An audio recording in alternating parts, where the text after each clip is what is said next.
Good day and welcome to this edition of Books with Al-Gazali, where we'll be looking at uh, Kahlil Gibran's The Prophet, one of his most prolific books of about three or four. Myself and my colleague, Abubakar Muhammad, who is joining me to look at the work.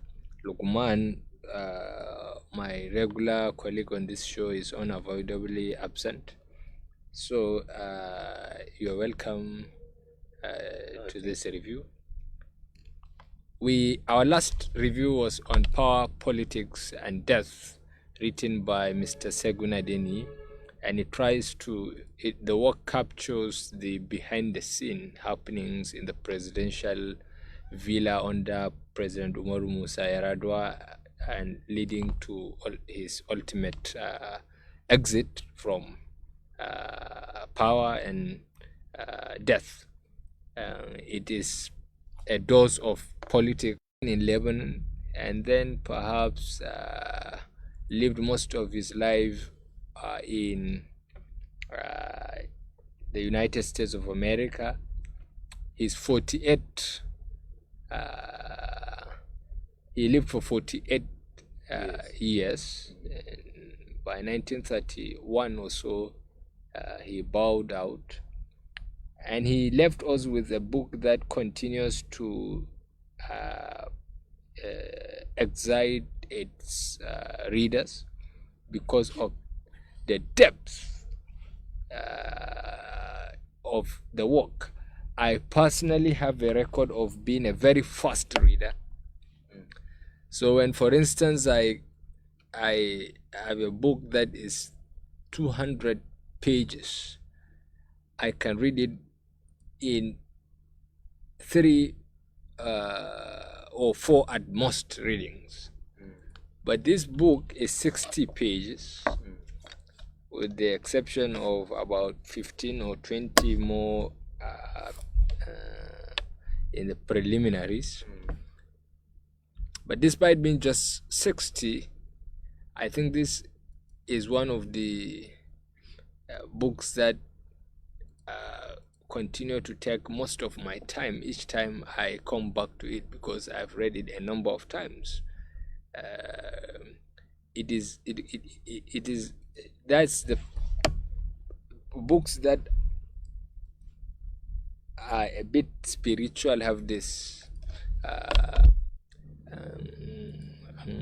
are common with these things, because they instigate soul searching in you. They instigate you to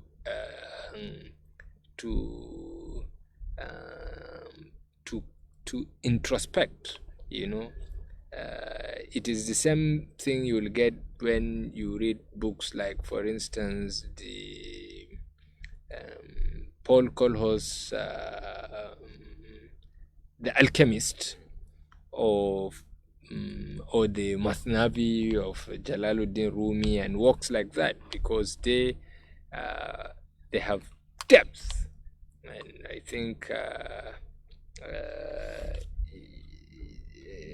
this book will consume our time for the next few weeks, and so to our listeners, we'll be taking the book step by step. There is no need to rush, because each part of this work helps one to think deeply about things that we ordinarily take for granted. So we'll go step by step and gradually. So this is just to bring you to speed as per our review today. So we'll be looking at the book with my colleague, So Mr. Sadiq, let's start from the name of the book. Yes, thank you for having me. And I am glad that you start talking about the name, because when I first saw the name of the book or heard about it, I thought it is going to be a story of Prophet Muhammad sallallahu alaihi wasallam, his life, teachings, and other things. But then when I dive into it, I realize it is not far away from it, because most of the inspiration in the book is indirectly talking about his teachings, what he prescribed as a way of a good life and so forth. But it's not like a direct biography of his life or the time he spent in Makkah, Medina, and so forth.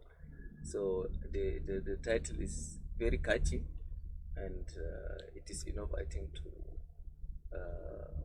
for someone into looking at, okay, let me to drive the curiosity of readers to see, okay, what is inside this book. And but to some extent, when you the title, so I think, in another angle, is discouraging for non-Muslim readers, because the perception will be like, okay, this is an Islamic book.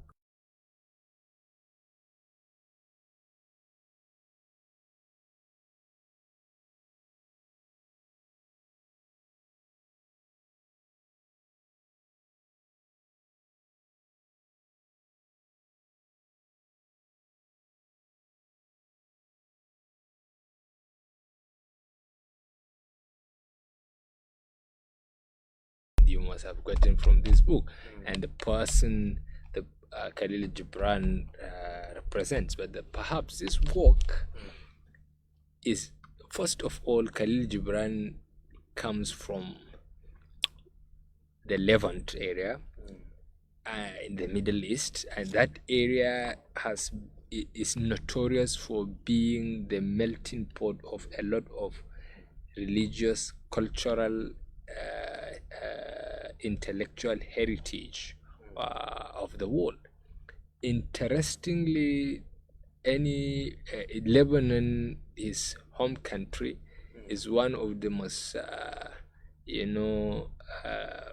should say, most liberal societies, most probably because it has a collection of people from different religious backgrounds, the Marionette Christians, Sufi Muslims, and quite a lot of things. So the most interesting thing is that this book is not, in a sense, talking about Prophet Muhammad. In fact, one of the things is that to a very large extent, Kahlil Gibran is not even a Muslim. And one confusion people have when you say it will discourage non-Muslim readers, that one has to clarify this point. By virtue of where he had lived, the Arab region and then the Levant in the Middle East, the idea, the concept of prophet is not new. And a prophet is known to be someone who represents some spiritual, a manifestation of some spiritual realities. Someone who is an interface, who represents, Divine. Yeah, more of that. So his usage of the term the prophet, perhaps this work, I am meant to understand, was first meant to be published under a different name. I think the Earth God's Way or something. I can't remember exactly. But then again, Kahlil Gibran is an Arab, so to say, and then he had lived in an area where the Lebanon is, to its east is Syria. To its south, I think, is Israel. And then the west of it is some part of, Mediterranean communities such as Tripoli and Libya and so on. So the people who grow up in such areas are already accustomed to this idea of prophethood. And so regardless of what religion one represents, there is this view that prophets are the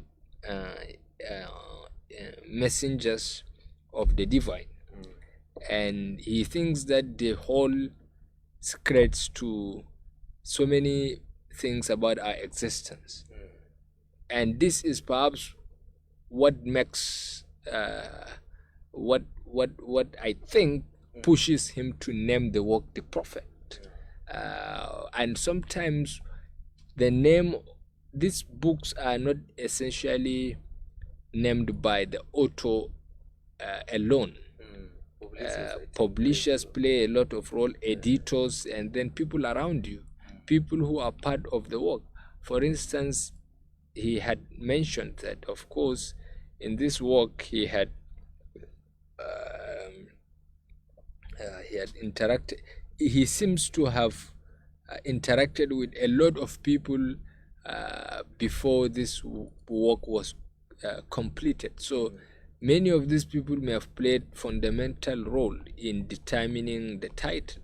But then, what do you think is discouraging is, in fact, what will be enticing, I think, because when you say the prophet, I think the confusion most people will have, if ever they will feel discouraged, is when they think that, prophethood is only specific to Islam, but it is not. So the choice is even tactical, I think. Rather than anything, it will even be what should inspire someone to write. And and the association of the book to say that it is Islamic oriented is largely due to his name, I think, too, because Arabic name. Kahlil Gibran. But then, that's the I think Kahlil is Arabic, but then is Gibran, because Arabic names have a way of they have specific endings. Now Kahlil is the chosen one in Arabic. Gibran comes from Gibran, and I think much more than anything, Gibran is not really an Arabic word. And Arabic is just a language. The point perhaps is that for Muslims, what Gibran represents, their contact with Gibran, especially through Islam, makes people to believe that I think the name is Arabic purely. But then it is named more common among or known to be more common among Arabs, especially from this part of the world. Yes. And then there is also a very important philosophical argument about the work, because he did not lay claim to be saying these things from the point of view of any particular religion. He is born to a Christian heritage, but then in Lebanon there is a well-known tradition of Sufi Islamic mysticism, and as someone who is familiar with these traditions, his view of the world transcends the ordinary, what is on the surface. So, but what is interesting for us to understand is that this book speaks about largely what is good and bad, or our conception of time and other things. So, for instance, our whole existence, when you look at it philosophically, is about what represents good and what represents bad. And good and bad is not a recent thing. It has been there. Man is trying to understand what represents good and what is bad right from the very beginning. And this is sometimes to a large extent at the heart of philosophy. It is what in fact ignites, the inquisitiveness of man. What is good? What do I do? Because the human mind the whole human sample is constituted of good and bad. So you, your soul, your inner self is always, in a state of competition between your evil constituents and your goodness. That so you are always worried in what you are doing. What what does what you do represent? Is it good or evil? That worry has been what ignites man's curiosity to look at things like ethics, like morality. Okay, how do I know that what I do is good or bad? And then, so as people develop, as civilizations develop, they begin to develop ideas of what represents good and what represents bad. So interestingly, this has been the case throughout history. And then now Islam as a religion, or what now we now know as Islam, started in the 7th century. But then what we know to have started in the 7th century is a culmination, is a collection of the directory of what is good and bad, presented in this time in a wholesome at once. That's what happened in the 7th century. But even before 7th century, people are familiar with what is good and what is bad. And in fact, when Islam came, what it did was to merely only confirm what is good and what is bad. So now you can see that many of the things this book addresses have a body of understanding built around them even before the 7th century. Now, in the 7th century, when Islam was introduced, it said that, okay, XYZ is, of course, correct. As the Prophet himself had, shown, there were instances when he comes across certain practices and he will tell the people that, see, these practices are good and we are supposed to be the ones who should do that. And this is a way of confirming that this conduct is actually good. So good and bad actually predates Islam. But then again, what do you call Islam? Islam is just the Arabic name for those who followed that particular religion. But Islam has been there ever since. Most of the religions we have are those religions that fail or refuse to, go through the transition, which actually culminated in the 7th century. But there have been prophets sent to many parts of the world, many civilizations at different times. And these prophets come with the message directly from God. And these messages can be specific, only about certain things. Now, all these things were what? Were collected together in the form of Islam. So,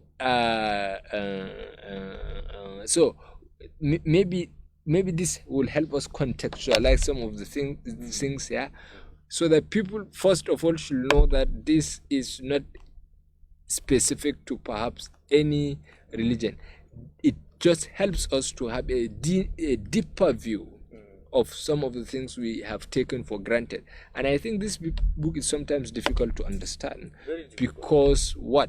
Because people don't like philosophical, spiritual things. And this perhaps part of largely what happened to the development of knowledge. Yes, like you said, the book is really very difficult to understand because when you look at it, Gibran presented a philosophical treatise of how to make a good life, and also he talked about so many things like love, marriage, children, business, law, criminal, and Crime. crime, death, so many things. And one of the interesting topic I think part of this book for me is there is somewhere that he talk about pleasure, talk about extreme pleasure, and it is more like what hedonists assert that all human actions and reactions are in an attempt to substitute pain for pleasure. But then Khalil Gibran makes us understand that pleasure, even in the process of seeking pleasure, is itself an act of pleasure. The book has so many dimensions. If you take it as a motivational, just a motivational piece, it will motivate you because it talk about courage, resistance, and so many things. And if you take it as a teaching, a piece for teaching, it talks about life and death. It is like if you take it as a warning too, it's also serve that purpose because like I said, it talks about death, it talks about crime and law and so many things. So it is a very dimensional book that you can take it in different forms and it will serve all these purposes. But one thing you said it is confusing is the fact that some of the things he said is really very difficult to understand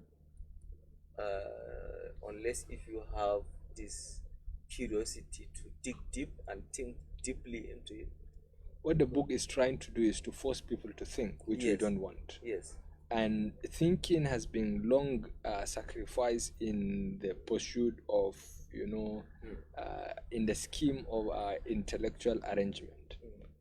The problem is when during the Renaissance or when knowledge begins to move away from the Arabs, Yes. or the Muslims to Europe. The problem is that knowledge became separated with spirituality. This intellectual heritage became something else, and then people, and then spirituality something else. Because what intellectualism is about is actually this ability to conceive things beyond the ordinary, to be able to foresee potentials for problems. Yes. When no one actually does, and then what? Even go ahead to proffer solutions. In fact, intellectualism is this continuous quest for problem solving. But problem solving comes only when you can even if you have the ability to conceive problem.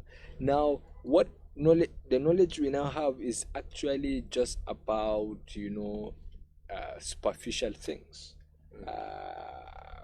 That's why when you teach philosophy, you find most of the people not really very interested because they are programmed only to look at things from the surface value. And that is one of the tragedies of knowledge. But then again, let us not also forget very important thing for Kahlil. Kahlil has visited Paris, I think, at some point. Yes. He had lived in Lebanon. He was born and he had a school in Lebanon. And then at some point he had also moved to the US.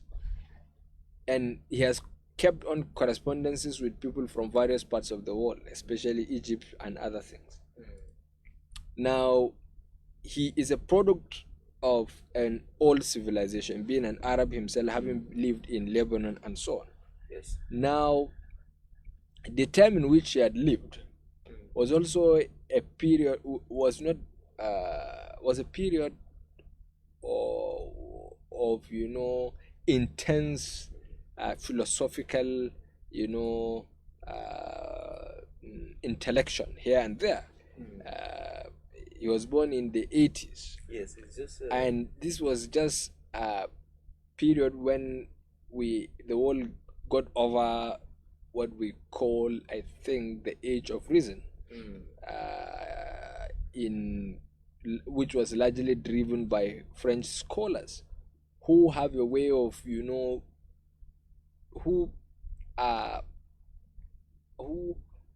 it is romantic scholarship who tried to romanticize the French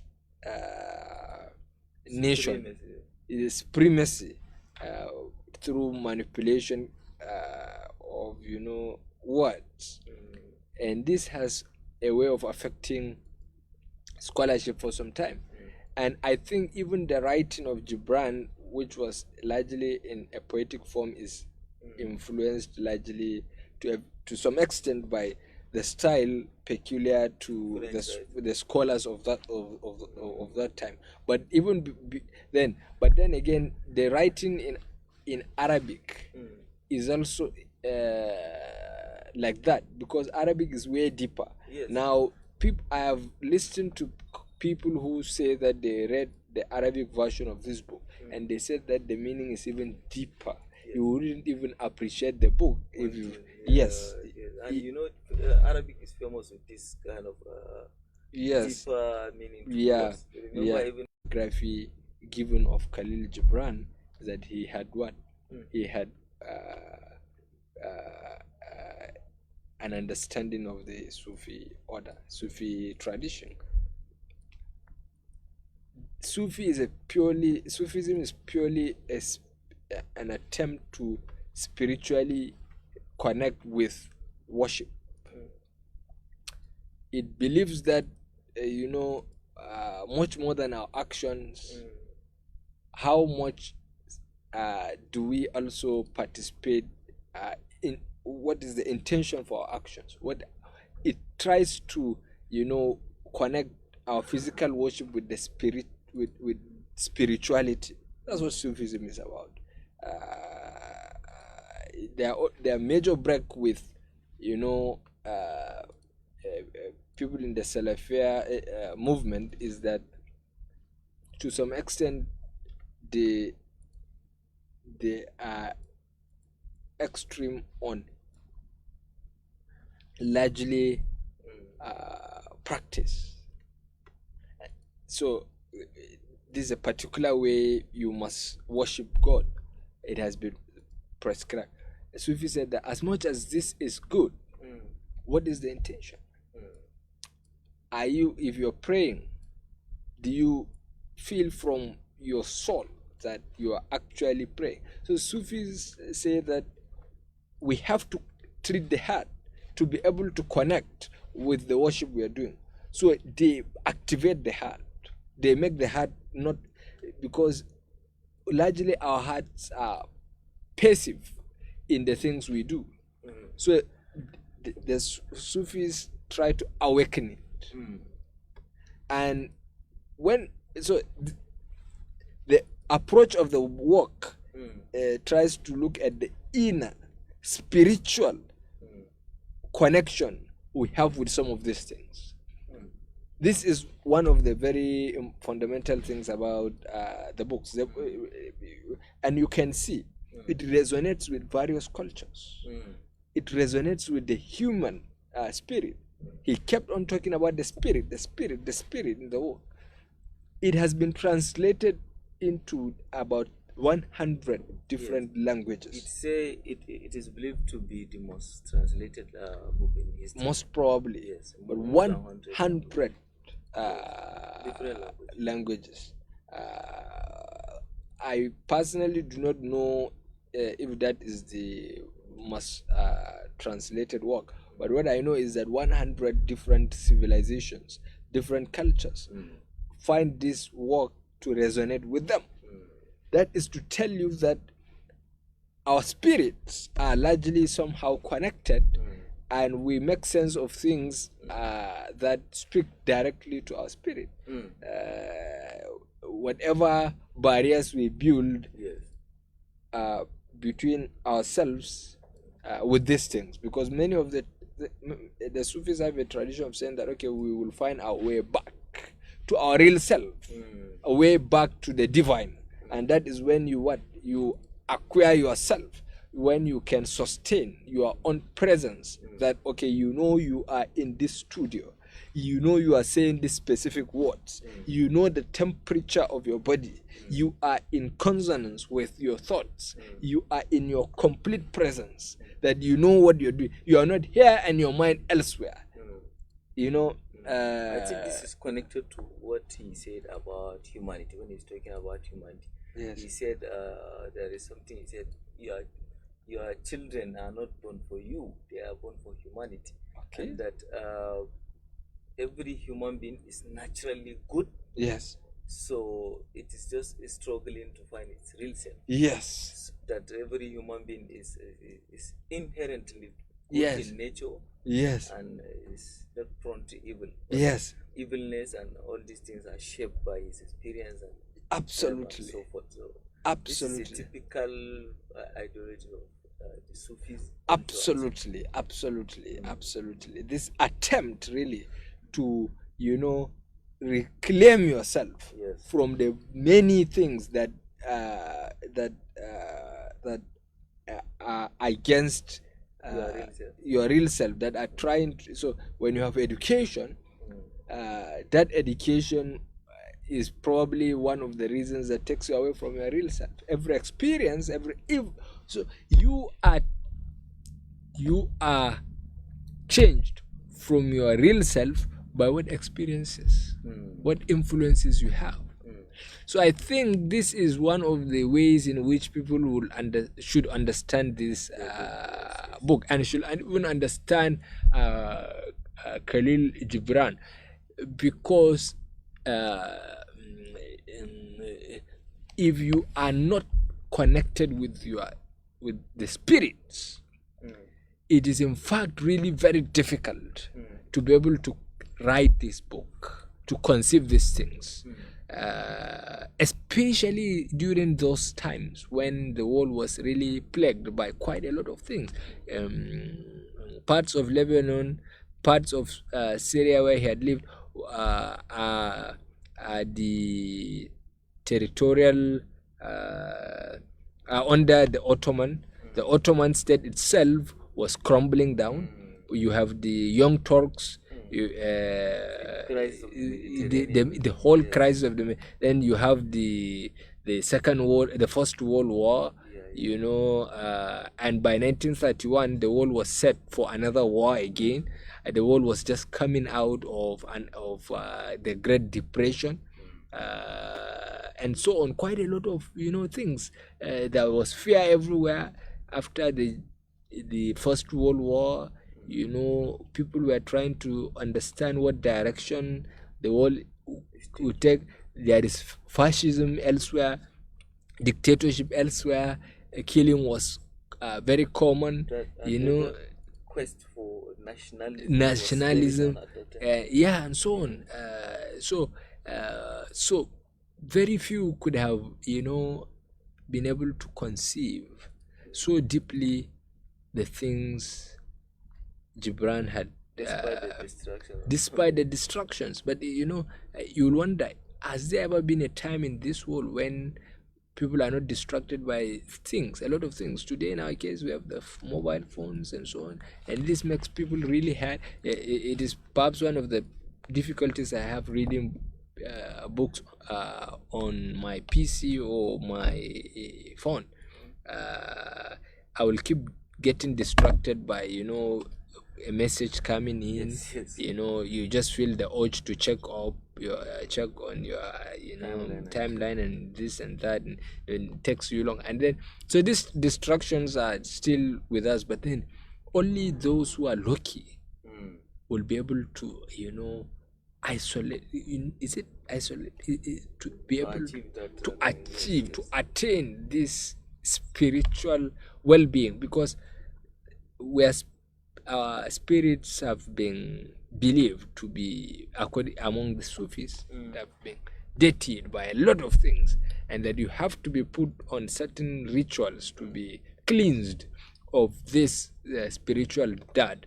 And you cannot take your dirt to God. You have to be cleansed of it before you can get access to God. And when you get access to God, you receive God's support You receive God's, you receive divine, inspiration when you want to do these things, when you want to act, and so on. So I think this work will help us and our viewers to begin to look at the inner meaning of things, and then looking at the inner meaning of things is another way of looking inwards ourselves, to look within ourselves. There is a specific part of this work I like the most about teaching.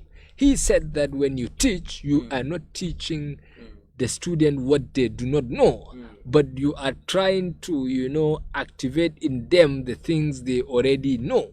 That a good teacher is not one who transfers knowledge he has into others, but who helps to awaken what is buried in the people. So that is profound, that is powerful, that if the person doesn't have a way of conceiving a thing, you can almost never be able to teach him. Yes, or her. When he's talking about this teaching, he mentioned something about the unlimited access to teaching.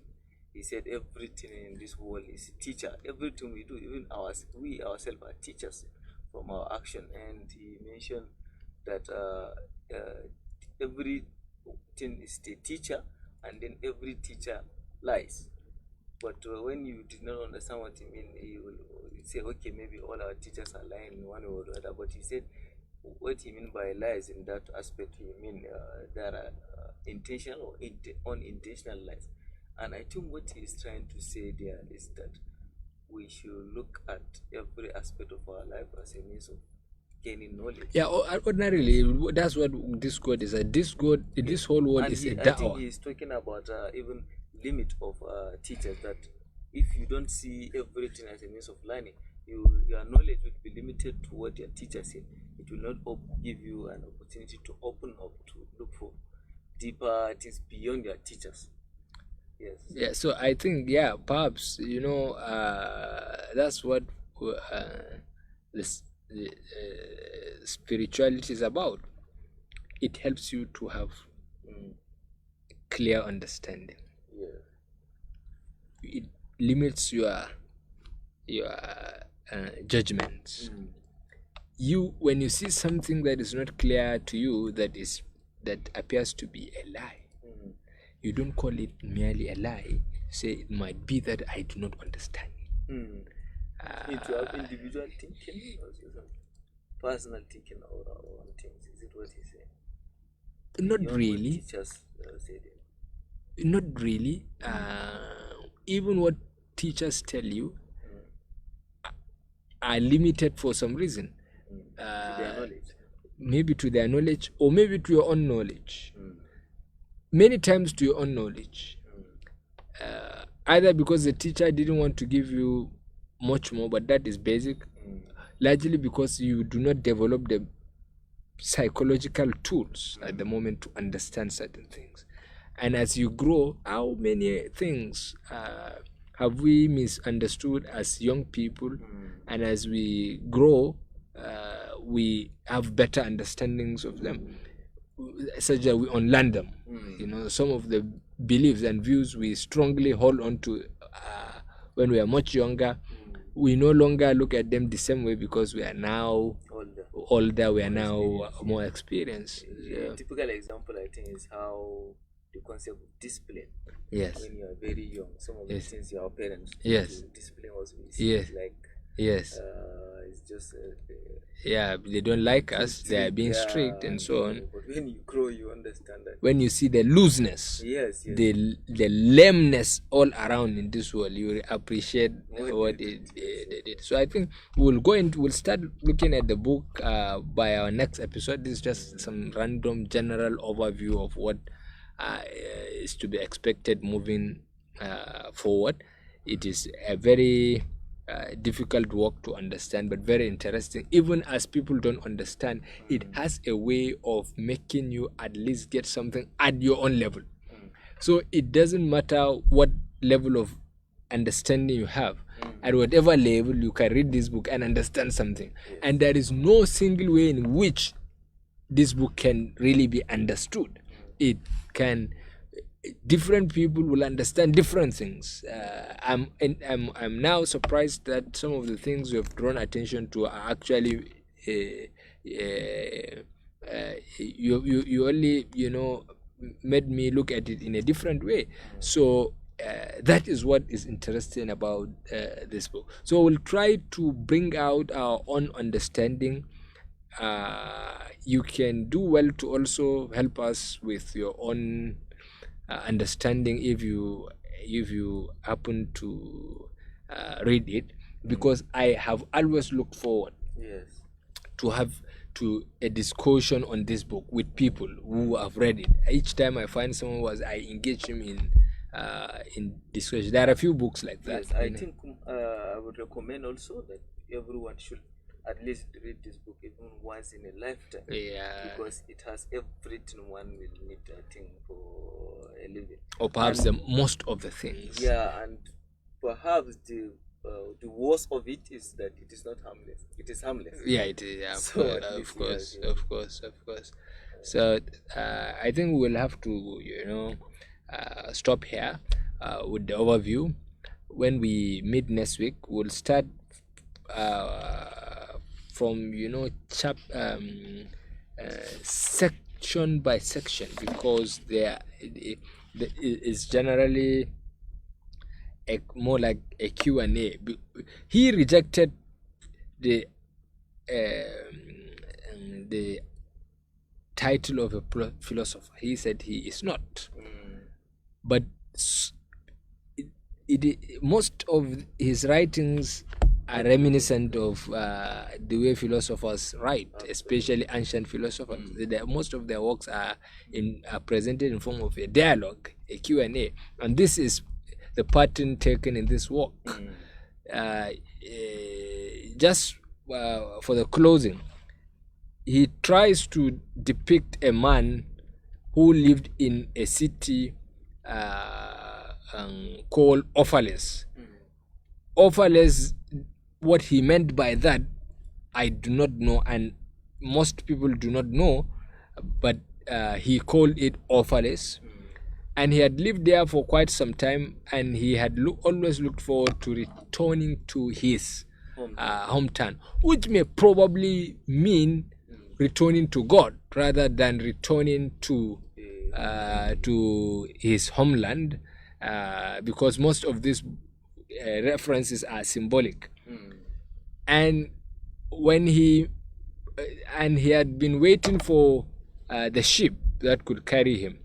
One day he saw the ship coming, and then he now made his way to the bank of the sea, waiting for the ship to arrive and take him back home, which is simply to mean that return actually to God. That's my interpretation.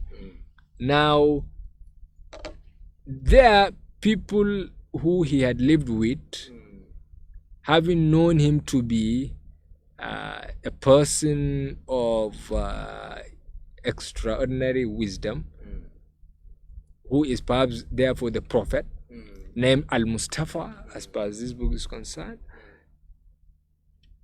The people gathered around him, said that, okay, before he should leave, they have some questions.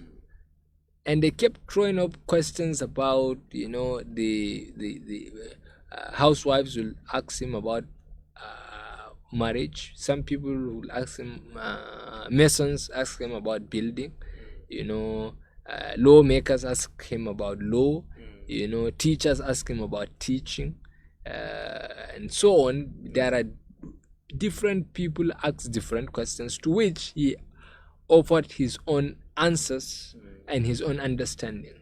And so you don't have chapters in the work, but you have a lot of questions and answers.